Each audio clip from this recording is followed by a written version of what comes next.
পিঙ্কি পিঙ্কি কেন অর্ডার করলি? পিঙ্কি এখানে কারোর নাম নয়। নমস্কার বন্ধুরা, জেনে না থেকে আমি তনুশ্রী, একটি ছোট্ট হোম মেকার। তো আজকে কেকটা অর্ডার ছিল পিঙ্ক কালারের মধ্যে, যার জন্য আমি পিঙ্কি পিঙ্কি বলছিলাম। তো আজকে কেকটা 500 গ্রাম বাটারস্কচ ফ্লেভারের মধ্যে হতে চলেছে, যেটার ডিজাইনটা কোনোটাই কাস্টমার বলেনি, শুধুমাত্র কালারটা বলে দিয়েছিল যে পিঙ্ক কালারের মধ্যে করতে। তো আমি এখানে ক্রিমটাকে ভালোভাবে ফিনিশিং দেওয়ার পর এর উপর কিছুটা পরিমাণ কালার মিশিয়ে পিঙ্ক কালার করে দিয়েছি, যাতে কালারটা পুরোটা ক্রিমের মধ্যে ছড়িয়ে না যায়।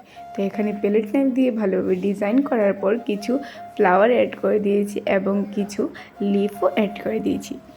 তো এখানে আমার ডিজাইনটা মোটামুটি শেষের পথে। সেখানে আমি কিছু গোল্ডেন সুগার বল দিয়ে ফ্লাওয়ারটাকে আরও গর্জিয়াস করে তুলেছি। তো চলো, আমার আজকে এই ভিডিওটা কীরকম লাগলো এবং কেকের ডিজাইনটা কীরকম ছিল তোমরা কমেন্টে অবশ্যই বলবে। দেখা হচ্ছে নতুন ভিডিওতে। Bye bye.